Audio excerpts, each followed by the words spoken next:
하나님의 말씀은 마가복음 3장 1절부터 6절입니다. 마가복음 3장 1절부터 6절 교독하겠습니다.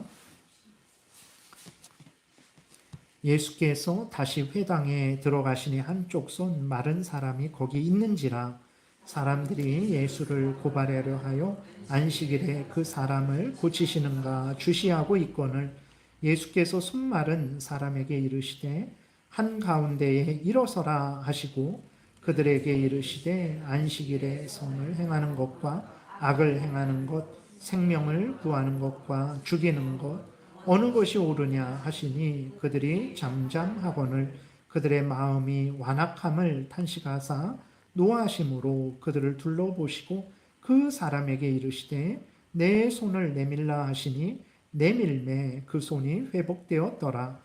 바리새인들이 나가서 곧 헤롯 당과 함께 어떻게 하여 예수를 죽일까 의논하니라. 아멘. 기도드리겠습니다. 살아계신 하나님 아버지 감사합니다. 이 시간 하나님의 말씀을 전하고 듣습니다. 성령께서 역사하셔서 우리를 향한 하나님의 뜻을 잘 알게 하소서.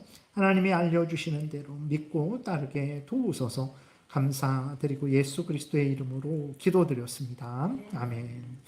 네, 그래서 우리가 이제 계속해서 예배 모범을 이제 살펴보고 있어요. 그래서 성경의 근거에서 그럼 예배는 어떻게 드려야 되는지를 이렇게 핵심적으로 간략하게 정리한 것입니다. 그래서 우리 백석교단의 그 헌법 체계도 이게 있는 거예요. 그래서 지금 말씀드리는 것은 백석교단 헌법 체계에 있는 것들을 제가 그대로 이렇게 타이핑을 해서 이렇게 알려드리는 것입니다. 근데 이 백석교단의 이 예배 모범은 그 우리가 저 뒤에 있는 웨스트민스터 신앙고백서 거기에 있는 예배 모범의 근거에서 이렇게 간략하게 요약을 한 거죠. 우리에게 맞게.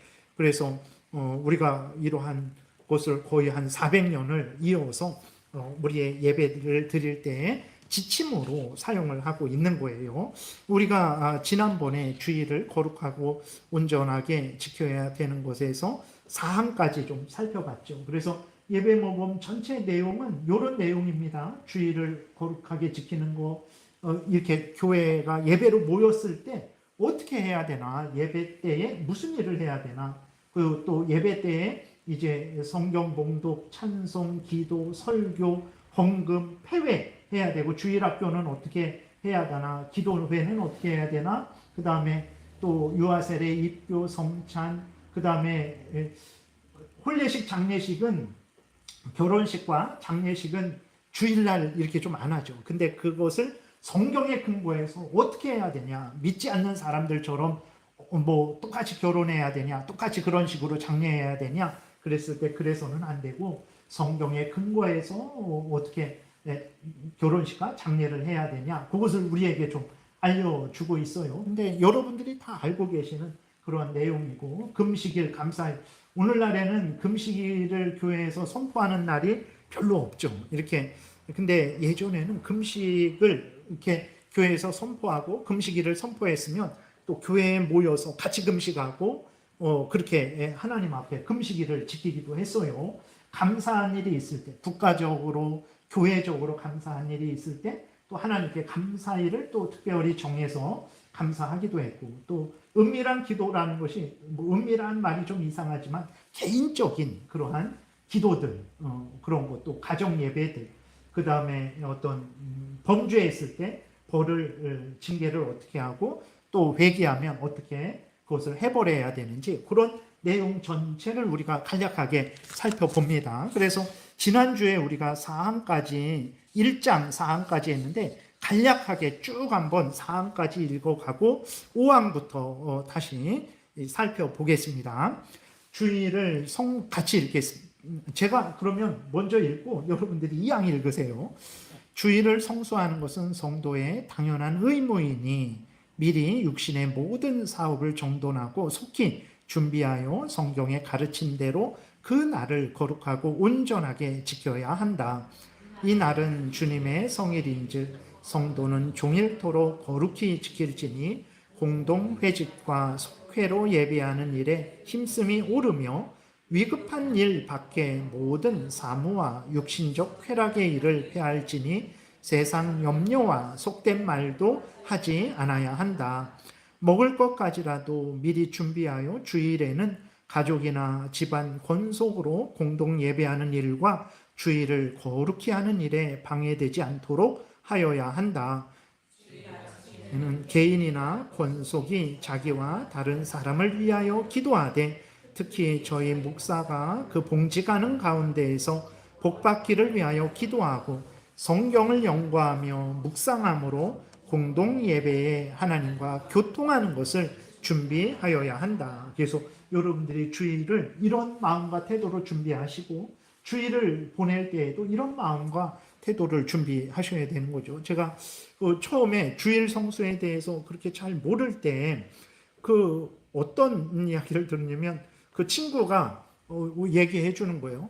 야, 내 어떤 친구가 있는데 그 친구가 다니는 교회에는 주일날 절대 공부 못하게 했다. 그랬어요. 그래서 우리 둘이 이렇게 이야기하면서 야, 어떻게 그렇게 좀 그렇게까지 하냐 막 그랬거든요. 그래서 담임 목사님에게 좀 물어봤어요. 목사님 그거 좀 이상한 거 아닙니까? 그랬더니 그게 뭐가 이상하냐고. 그 당연한 것이라고. 아주 잘하는 것이라고. 그래서 좀 충격을 받았죠. 아니 그런가? 너무 좀 약간 극단적으로 믿는 것은 아닌가 그랬는데 제가 이렇게 주의를 어떻게 지키는지를 몰랐던 거죠. 그래서 그러니까 말씀드렸듯이 6일은 우리의 모든 일을 할 수 있습니다. 근데 주일은 말 그대로 주님의 날이에요. 주님의 날이라서 주님의 일을 하는 것입니다. 그래서 6일은 우리의 날이고 우리의 일을 하면 됩니다. 그리고 주일은 주님의 날이고 주님의 일을 하는 날이라는 것을 항상 생각을 해야 되는 거죠. 그래서 지금도 그 재건파라고 그런 데 있는데 지금은 뭐 그렇게 아주 극단적으로 하지 않지만 그래서 주일날 버스를 타고 이렇게 버스를 타려면 교회가 좀 멀잖아요. 그럼 버스 타고 오려면 돈을 써야 되잖아요. 그러니까 돈을 쓰지 못하게 하는 거예요. 그러니까 이 성도들이 어떻게 하냐면 토요일날 미리 옵니다. 먼 데 있는 사람은 그래서 토요일날 와서 자고 예배를 드려요. 그리고 예배가 저녁 예배까지 드리고 끝났잖아요. 그럼 집에 가야 되는데 주일이잖아요. 주일은 우리가 말하는 성경이 말하는 주일은 24시간 주일이거든요. 11시 예배 드렸다. 주일 지켰다. 이게 아니고 주일은 이제 24시간을 말하는 거예요. 온 종일을 말해요. 그러니까 어쨌든 저녁 예배가 끝나도 주일인 거예요. 그러니 어떻게 합니까? 돈을 이제 쓸 수 없으니까 교회에서 잡니다. 교회에서 자고 새벽 예배 드리고 그렇게 집에 일찍 가고 그러한 아주 그렇게 정말 그렇게 하는 것도 있었어요. 그러니까 그 돈을 쓰지 말라라는 것은 정말 예를 들어서 뭐 배가 엄청 아픈데 그 탈이 나서 그러면 가서 빨리 약 사 먹는 데는 돈을 써도 되는 거죠. 그러니까 돈을 쓰지 말라라는 것은 우리가 어떤 우리의 쾌락과 우리의 즐거움을 위해서 여기저기 다니면서 돈을 쓰면 주일에 주님의 날이고 주님과 교제하고 공적으로 예배하고 사적으로도 개인적으로도 하나님 앞에 기도하고 예배하고 또 여러 가지 해야 될 일들을 하지 못하게 되는 거죠. 그러니까 주일을 나의 날로 보내지 않게 하려고 이제 사적인 사사로운 일에 돈 쓰지 말라 이렇게 한 거예요. 그랬을 때에 이제 주일을 지키는 것에 대해서 뭐 이사야나 예레미야나 그렇게 말씀하시는 것에 대해서 아주 그 재건파는 그냥 문자 그대로 받아들인 거죠. 그것을 너무 잘못됐다 말하기도 어렵고 또 꼭 그렇게만 해야 된다. 그것도 좀 아니죠. 그래서 정말 그러한 다양한 경우가 있구나. 그랬을 때 이렇게 하는 사람이든 저렇게 하는 사람이든 그 주일에 대한 아주 그 인식은 분명했던 거죠. 주님의 날이다. 주님의 일을 하는 날이다. 라는 그러한 마음을 가지고 주일을 보냈던 거예요. 그것을 우리가 잘 또 그런 마음을 잘 받아야 되는 것입니다. 그리고 특별히 좀 사사로운 행동 같은 것은 주일에 좀 덜 해야 되는 거죠. 그러면 아무것도 하지 말아야 되냐? 그러지 않습니다. 뭐 예를 들어서 주일 예배가 끝나고 가볍게 뭐 이렇게 산책하고 뭐 이런 부분도 그런 허용하는 그러한 부분도 있고 그 다음에 어떤 뭐 이렇게 가볍게 식사 같은 거 뭐 이렇게 하는 그러한 것도 허용하는 것도 있고, 주일날에는 그러면 안 된다라고 하는 경우도 있고. 그래서 중요한 것은 주님의 날 산책을 하더라도 주님 앞에서 감사함으로 기뻐하며 하나님 앞에서 그 산책을 하면 되고, 내가 난 산책하지 않고 개인적으로 기도하고 난 개인적으로 성경 한 번 더 보고 뭐 경건서적 나중에 나오겠지만 경건서적도 좀 읽겠다, 그러면 또 그렇게 할 수 있는 거고. 그래서 하나님 앞에서 이제 어떤 큰 울타리가 있죠. 중요한 것은 어쨌든 우리가 주일을 나의 날로 생각해 갖고 내 마음대로 쓰지는 않는다라는 거예요. 주님의 날로 여기고 주님의 날로 사용하되 뭐 산책을 가볍게 할 수도 있다라고 그렇게 하면서 하나님 안에서 감사함으로 산책하고, 또 가볍게 내가 식사도 뭐 매일 저기 하지는 않지만 좀 이렇게 외식을 할 수도 있다 하면서 가볍게 이렇게 외식을 허용하는 것도 있는 거예요. 그래서 이렇든 저렇든 주일은 주님의 날이다. 모든 일을 할 때에 주님의 날이고 주님과 교제하는 가운데 모든 일을 해야 된다라는 것을 우리가 마음에 깊이 새기고 주일을 주님의 날로 보내야 되는 거죠. 그 다음에 5항을 보겠습니다. 같이 읽겠습니다. 예배는 개회 때부터 한마음 한뜻으로 예배 전부에 참여하기 위하여 정한 시간에 일제히 회집함이 옳고, 마지막 축복 기도할 때까지 특별한 연고 없이는 출입하지 않아야 한다. 그렇죠. 예배는 우리가 개인이 믿음으로 예배를 드리는 거지만 주일 예배는 개인 예배가 아닙니다. 우리 모두가 제일장로교회라는 이름 아래에 모인 하나님의 백성들이거든요. 주일에는 이 제일장로교회 이름으로 모인 하나님의 백성들이 함께 하나님 앞에 예배를 드리는 거죠. 그래서 예배를 한마음 한뜻으로 우리가 예배를 드려야 되는 것이고, 예배를 처음부터 끝까지 시작부터 끝날 때까지 함께 참여해야 되는 것이죠. 그렇기 때문에 예배에 늦어서는 안 되는 거죠. 정한 시간 전에 와서 준비하고 정한 시간이 되었을 때 함께 모두가 하나님 앞에 예배를 시작하고, 그 다음에 자기 마음대로 막 끝나지도 않았는데 먼저 빠져나가고 그러면 안 되죠. 모두가 공적으로 함께 하나님의 백성들이, 제일장로교회의 하나님의 백성들이 함께 예배를 드리는 것이니까 시작도 함께 끝도 끝까지 함께 해야 된다라고 말을 하는 거죠. 물론 아주 특별한 일이 있을 때에는 뭐 예를 들어서 몸이 아프든지 그랬을 때에는 먼저 이렇게 좀 나갈 수 있지만, 그러나 그렇지 않을 때에는 우리 모두가 축복 기도할 때까지 함께 예배해야 된다, 이렇게 말을 하고 있는 거예요. 그 다음에 6항 같이 읽겠습니다. 이와 같이 엄숙한 태도로 공동 예배를 마친 후에 성일에 남은 시간은 기도하며 영적 수양서를 읽되, 특별히 성경을 공부하며 묵상하며 성경 문답을 교수하며 종교상 담화하며 시편과 찬송과 신령한 노래를 부를 것이요, 병자를 방문하며 가난한 자를 구제하며 무식한 자를 가르치며 불신자에게 전도하며 경건하고 사랑하며 은혜로운 일을 해야 한다. 주일날 할 일이 많죠.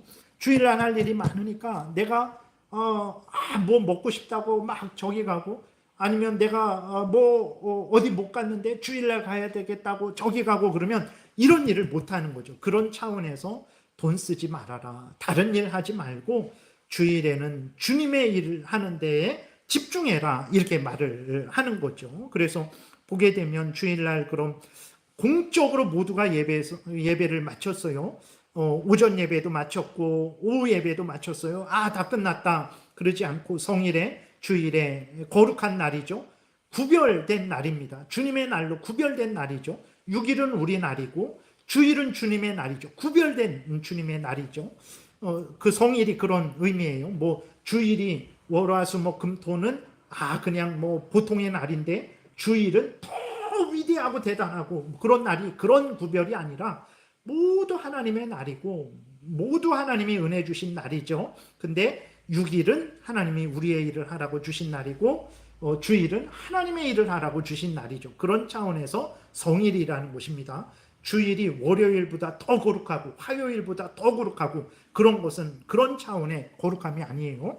그래서 남은 시간에는 어떻게 하냐? 모든 예배를 다 마쳤잖아요. 그럼 남은 시간에 어떻게 하냐? 개인적으로 기도하고 영적 수양서, 이제 경건서적 같은 것들이 있잖아요. 고전들 뭐 그런 것들 읽고, 그 다음에 또 성경을 또 개인적으로 또 공부하는 거예요. 이 시간이 우리가 성경을 공부하잖아요. 오후 시간에. 근데 그것으로 뭐 끝나는 게 아니라 개인적으로도 좀 더 살펴볼 것들, 읽을 것들, 뭐 그런 것이 있으면 살펴보고 읽고, 성경을 묵상하고, 성경 문답, 교리 문답을 말하는 거죠. 그 소요리 문답 그런 거, 그걸 교수하고 또 종교상 담화하고, 그러니까 이야기를 하되 뭐 신앙적인 그러한 이야기를 서로 하는 거죠. 다른 얘기는 이제 6일날 하고, 특별히 주의 일에 관한, 주님의 은혜에 관한 그런 말을 나누고, 시편을 부르고, 그러니까 에베소서 5장의 시와 찬미와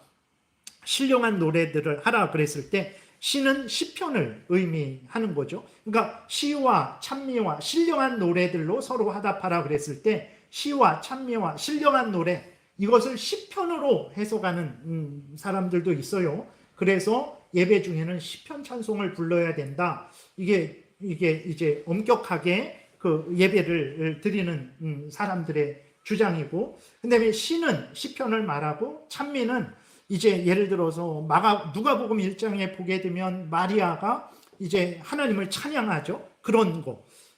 누가복음 2장에서도 시므온이 예수님을 안고 하나님을 찬양하죠. 그런 하나님을 찬양하는 것들, 시편 외에 성경에서 하나님을 찬양하는 그러한 노래가 있죠.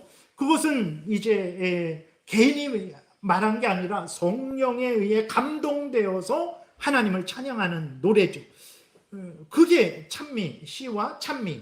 그 다음에 신령한 노래들 그랬을 때 요 두 개, 시와 찬미를 신령한 노래로 보기도 하고, 아니면 일반적으로 우리가 지금 사용하는 뭐 이러한 찬송가를 신령한 노래, 이렇게 해석을 합니다. 그래서 중요한 것은 이제 예배 때에는 장로교에서 전통적으로 시편 찬송을 중심으로 해서 그러한 찬미와 신령한 노래들을 같이 이렇게 불렀다라는 것을 우리가 항상 생각을 해야 돼요. 그래서 시편이 가장 핵심인데, 여러분들이 약간 시편을 접할 때 조금 이렇게 좀 무겁고 막 좀 그런 느낌이 있죠. 근데 아무튼 장로교에서는 가장 찬양의 핵심은 이 시편을 왜 주셨냐면 하나님을 찬양하라고 주신 거거든요. 이 시로 기록, 이게 시거든요. 이게 시예요. 하나님을 찬양하는 성경으로 우리에게 주신 거라서 이것을 예배 때에 찬송의 찬양의 핵심으로 삼아야 된다라고 이렇게 말을 하는 거예요. 그 다음에 마가복음 우리가 오늘 본문을 읽었는데, 여기에서도 안식일에 무슨 일을 하냐? 예수님이 안식일에 회당에 들어가셨어요. 그 당시에 회당에서 이제 성경을 읽고 뭐 같이 기도하고 성경을 가르치고 그런 일들을 했었죠. 예배를 드렸습니다. 그래서 예수님도 그 당시에 회당에 들어가서 안식일에는 하나님 앞에 예배를 드린 거죠. 그리고 안식일에 무슨 일을 합니까? 예수님이 손 마른 사람을 고쳐줘요. 손이 마비된 사람이에요. 그래서 그 사람을 고쳐줍니다. 그러면서 예수님이 말씀하시죠. 4절에 안식일에 선을 행해야 되냐, 악을 행해야 되냐, 생명을 구해야 되냐, 죽여야 되냐? 당연히 선을 행하여야 되는 거죠. 생명을 구하는 일을 행해야 되는 거죠. 그랬을 때 이 선을, 어떤 게 선입니까?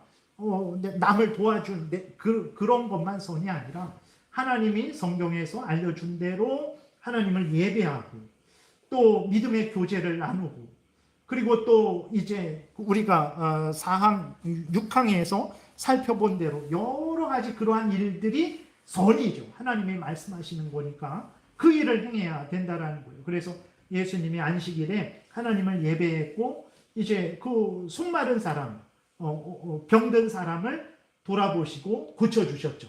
근데 바리새인들은 그 당시에 가장 자기들이 하나님을 잘 믿고 섬긴다고 했는데, 예수님께서 하나님의 말씀을 따라 안식일을 지키니까 어떻게 합니까? 6절에 바리새인들이 나가서 곧 헤롯 땅, 그러니까 그 헤롯 왕을 따르는 그러한 사람들과 함께 예수님을 죽이려고 의논을 하거든요.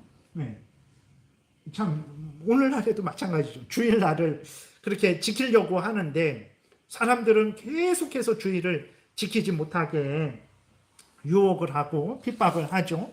뭐 어떤 국가 그러한 적인 시험들도 주일날에 보고, 지금은 토요일날에 얼마든지 볼 수도 있는데, 그래서 참 이렇게 우리로 하여금 하나님 앞에 예배하는 일을 못하게, 그러한 것도 그런 차원으로도 우리가 봐야 됩니다. 그래서 점점 그건 이기적인 게 아니라 그거는 우리도 복되고 모두가 복된 거예요. 주일날을 안식하게, 그러니까 일반 6일의 노동으로부터 쉬게 해야 됩니다. 그래야 사람들도 쉬는 거예요.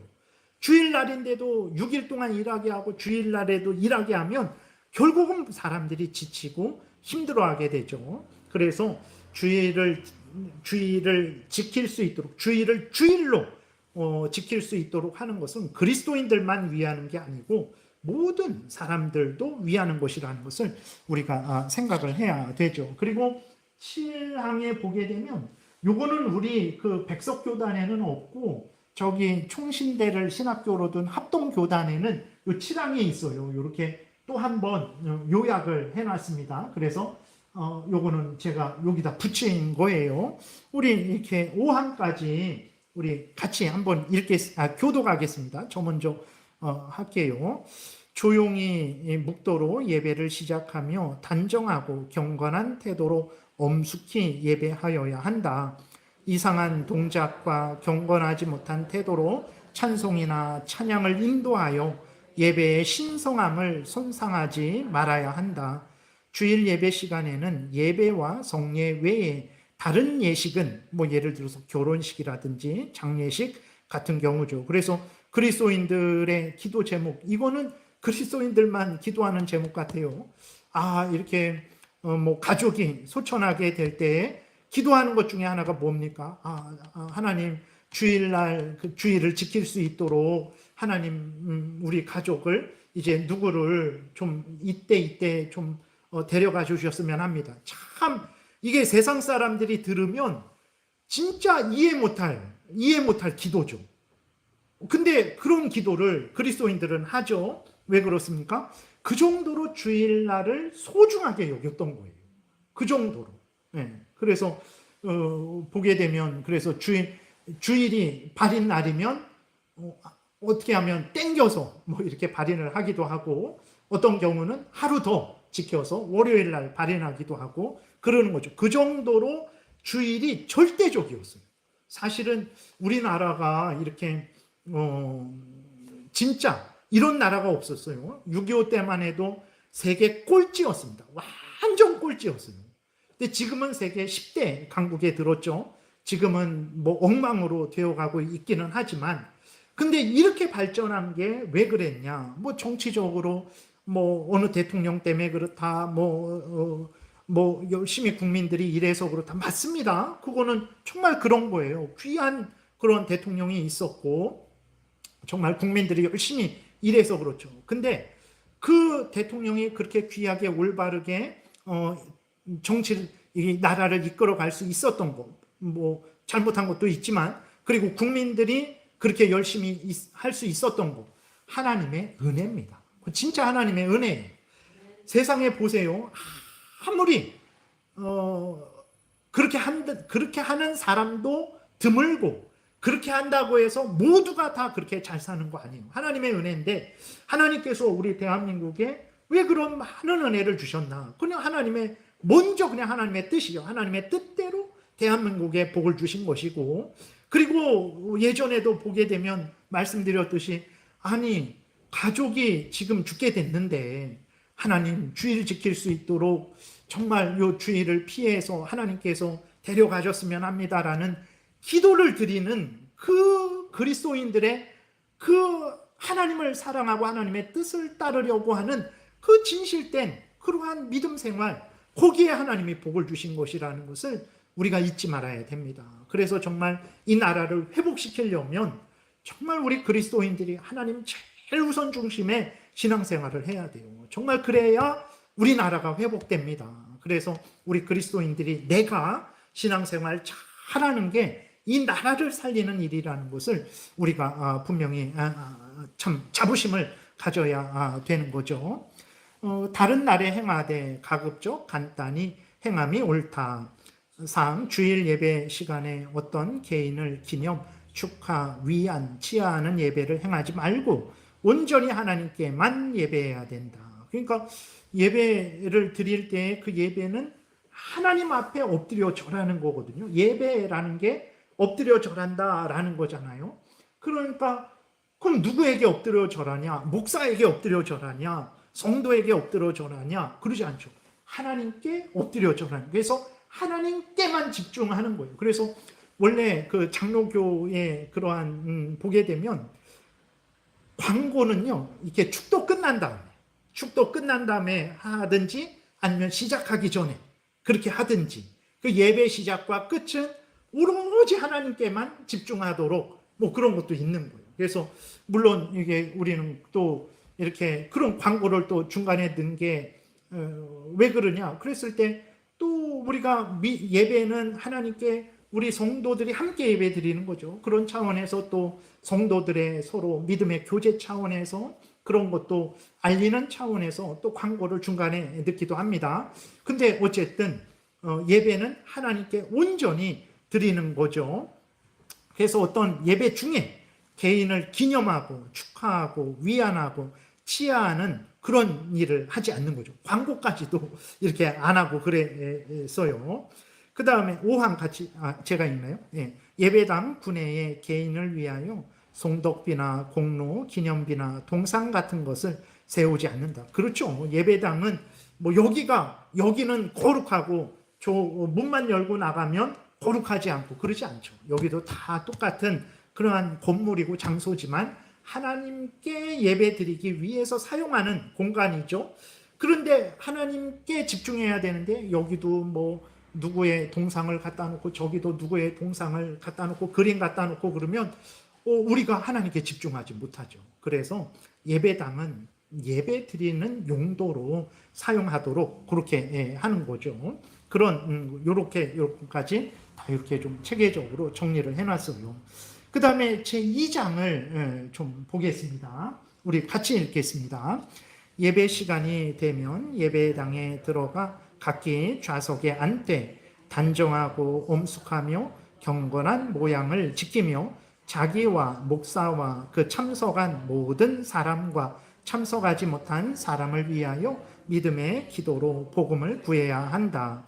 보게 되면 장로교 예배가 좀 엄숙하죠. 계속해서 반복되는 게 단정하고 엄숙하게 경건하게 예배를 해라. 뭐 이게 우리가 앞에서 주일 예배 때 그 7항 살펴봤을 때에도 조용히 묵도로 시작을 하고 이상한 동작, 경건하지 못한 태도 그런 거 갖지 말아라. 그래서 장로교 예배가 좀 엄숙합니다. 그러니까 좀 답답해하고 막 그런 것도 있어요. 그러니까 막 괜히 막 침울하고 막 인상을 쓰고 그러라는 게 아니라 우리가 반갑게 인사하고 기뻐하고 즐거워하되 하나님을 향하는 항상 하나님을 경외하는 마음으로 이웃을 사랑하는 마음으로 우리가 예배의 시작과 끝까지 진행돼야 된다라는 거예요.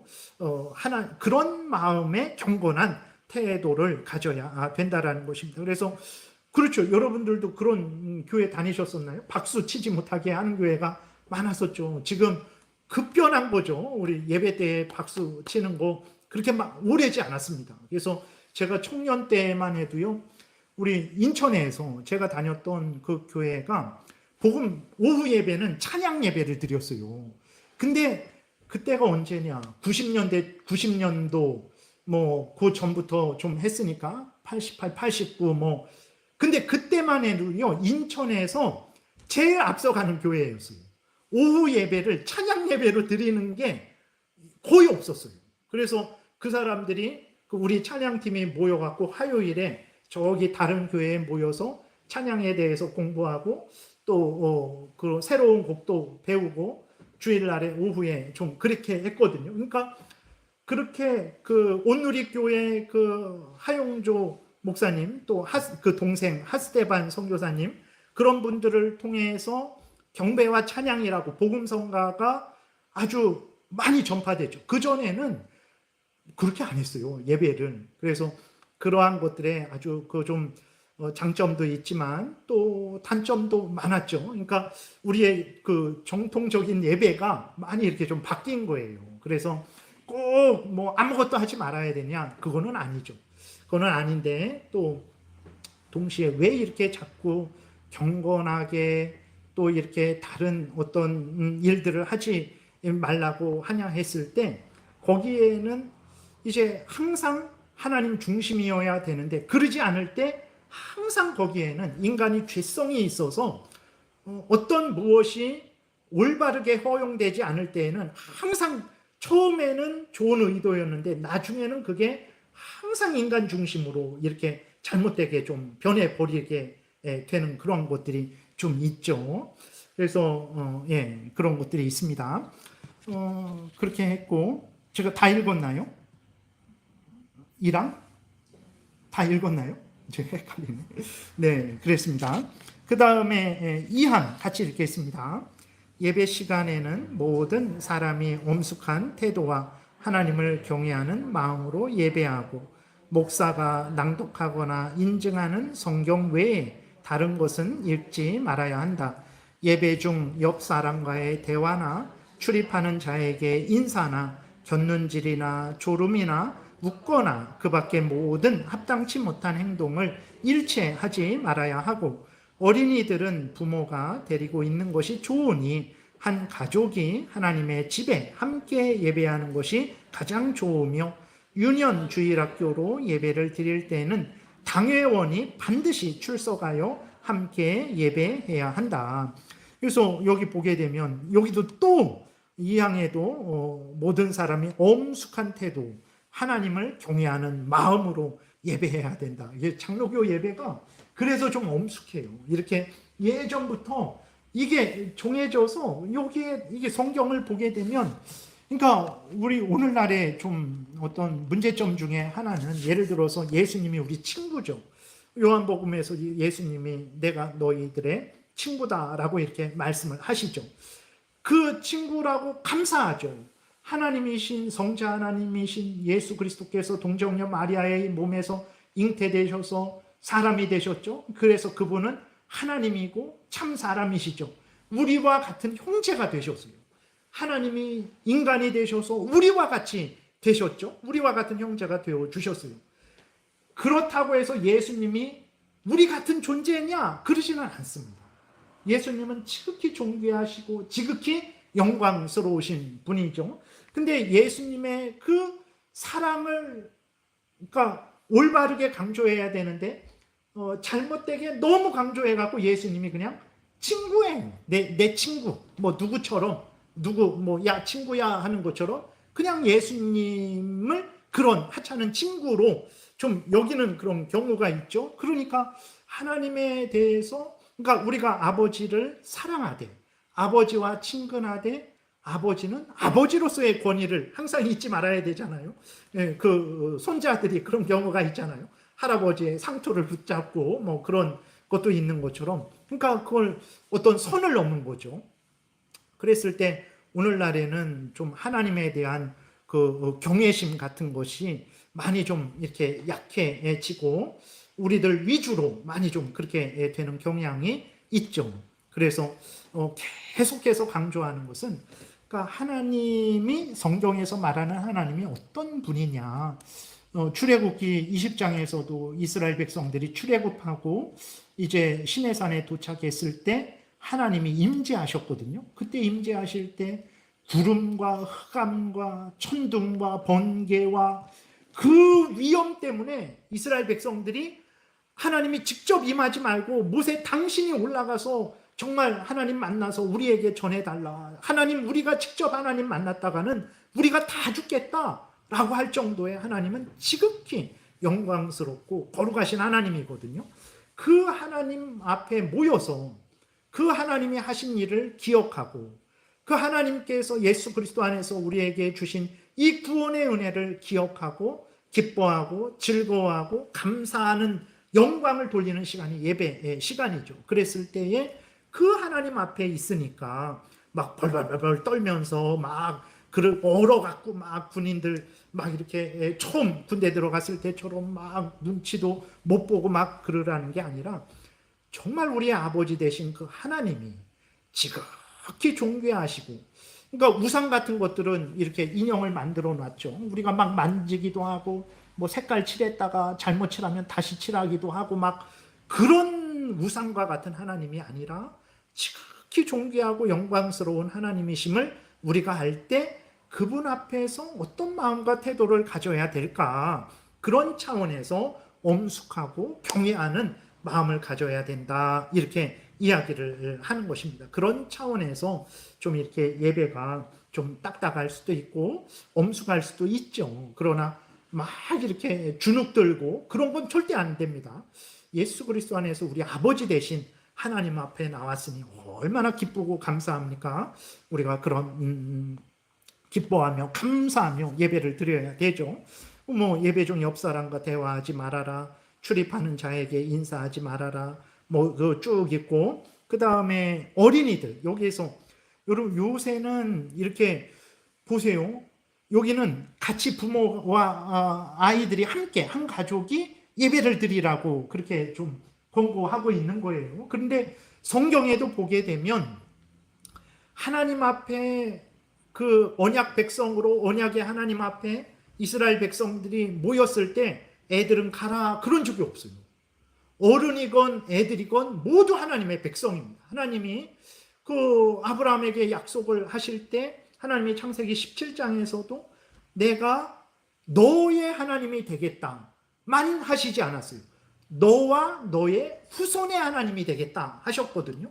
그러니까 하나님 앞에 하나님의 백성들이 모이는데 어린아이부터 어른애까지 모두가 하나님 앞에 서 있었던 것을 우리가 성경을 통해서 많이 확인하게 됩니다. 그런데 오늘날에는 장단점이 있어요. 그러니까 예를 들어서 이렇게 뭐 조그만 애기들이 여기서 이렇게 듣는다고 이걸 이해를 하겠습니까? 한 3, 40분 이상 되는 설교를 그냥 이렇게 들을 수 있겠습니까? 그러니까 이제 애들을 따로 이렇게 분리해서 하죠. 근데 보세요. 영아부도 있죠. 그 다음에 영아부 가면 뭐 유치부, 유초등부, 중고등부, 청년부. 그러면요, 가족이 함께 예배 드리는 때가 없어요. 교회에서도. 일반 밖에서도 보게 되면 유치원 보내죠. 그 다음에 초등학교 보내죠. 중고등학교. 일반적으로 밖에서도 항상 부모와 함께하는 시간이 별로 없죠. 교회에서도 부모와 함께하는 시간이 없어요. 네. 그런 차원에서는 좀 주의를 해야 됩니다. 그래서 어떤 방법이 있냐면 모두가 모여서, 어린아이들까지 모두가 모여서 예배를 시작합니다. 그리고 같이 찬송하고 그러다가 설교는 좀 길게 되잖아요. 그러니까 어떻게 하냐면 애들에게 먼저 설교를 아주 요약해서, 아주 예를 들어서 지금은 주보에 뒤쪽에 설교를 요약했는데 그렇게 설교를 핵심적으로 요약해서 애들에게 먼저 알려줘요. 그리고는 함께 예배를 드린다든지 아니면 설교를 요약해주고 얘네들은 설교 시간에 밖으로 나가서 따로 자기네들끼리 그 설교에 대해서 공부를 합니다. 그리고 어른들 설교하고 설교가 끝나면 애들도 같이 와요. 같이 와갖고 같이 예배를 패하는 거죠. 그게 이게 정통적인 그러한 예배였어요. 근데 오늘날에는 그러니까 부모와 자식이 오늘 설교를 듣고 나는 이런 깨달음을 받았다. 너는 어떻게 하나님의 말씀을 어떻게 이해했냐? 나눌 수가 없어요. 자녀도 부모님이 무슨 설교를 들었는지 모르고 부모도 자녀가 무슨 설교를 들었는지 몰라요. 그래서 같이 하나가 될 수 없어요. 그런 차원에서는 이제 같이 예배를 드리는 것이 그게 잘못된 건 아닙니다. 여기도 제 말이 아니라 우리 백석교단의 헌법에도 있고 우리 그 웨스트민스터 신앙고백서에 그러한 그 예배 모범에도 있는 거예요. 그래서 아무튼 성구 읽고 마치겠습니다. 제가 먼저 읽을게요. 여호와께서 사무엘에게 이르시되 그의 용모와 키를 보지 말라. 내가 이미 그를 버렸노라. 내가 보는 것은 사람과 같지 아니하니 사람은 외모를 보거니와 나 여호와는 중심을 보느니라 하시더라. 요거는 이제 백석교단의 그러한 성구를 좀 이렇게 몇 개 집어넣은 것 같아요. 그래서 보게 되면 이제 하나님 앞에 예배할 때 중심으로 하나님 앞에 서야 된다. 하나님은 우리의 그럴듯하게 앉아있지만 속으로 딴 생각을 하면 하나님은 다 아신다라는 거죠. 그래서 우리의 겉모습도 우리의 중심도 하나님 앞에 서야 된다. 예배 드릴 때 그런 마음과 태도를 가져야 된다라는 거고, 히브리서 11장 같이 읽겠습니다. 믿음이 없이는 하나님을 기쁘시게 못하나니 하나님께 나아가는 자는 반드시 그가 계신 것과 또한 그가 자기를 찾는 자들에게 상 주시는 이심을 믿어야 할지니라. 예배 드릴 때는 반드시 하나님이 우리와 함께 계십니다. 세례와 성찬을 할 때에도 예수님이 우리와 함께 계십니다. 실제적으로 성령께서 역사하셔서 예수님의 살과 피가 우리의 참된 영적인 양식 되게 하십니다. 그걸 믿어야 돼요. 믿고 예배를 드려야 됩니다. 하나님이 우리와 함께 계신다. 나의 기도를, 우리의 기도를, 나의 찬송을, 우리의 찬송을 받으신다. 이렇게 제가 사람이 설교하는 거지만 성경을 있는 그대로 풀어서 설교할 때 이거는 하나님이 나에게 말씀하시는 것이다 라는 그러한 믿음을 가지고 우리가 예배에 참여해야 된다라는 거죠. 사도행전 10장 같이 읽겠습니다. 내가 곧 당신에게 사람을 보내었는데 오셨으니 잘하였나이다. 이제 우리는 주께서 당신에게 명하신 모든 것을 듣고자 하여 다 하나님 앞에 있나이다. 이거는 고넬료가 베드로를 초청했죠. 성령의 인도하신 가운데 베드로를 초청했어요. 베드로가 왔을 때 고넬료가 한 말이죠. 하나님이 당신에게 주신 말씀, 당신을 통해서 우리에게 하시는 말씀을 들으려고 우리 모두가 다 하나님 앞에 모였습니다. 라고 이렇게 고넬료가 고백을 하는 거거든요. 그래서 고넬료의 그 어른들만, 엄마 아빠만, 그렇게 어른들만 모인 게 아니라 고넬료 집에 있는 모든 사람들, 자녀들까지도, 종들까지도 다 하나님 그 베드로 앞에 함께 모여서 하나님의 말씀을 들었다라는 거예요. 그런 성구가 있는 것입니다. 오늘은 그래서 여기까지 살펴보겠습니다. 기도드리겠습니다. 하나님 아버지 감사합니다. 성경이 우리에게 신앙생활과 일상생활의 규범이라고 그렇게 말을 하는데, 하나님 성경에서 알려주는 대로 우리가 예배드리고 성경에서 알려주는 대로 우리가 일상 삶을 살게 도우소서. 하나님이 기뻐하시고 또 그러한 우리들에게 큰 은혜를 날마다 부으실 줄 믿습니다.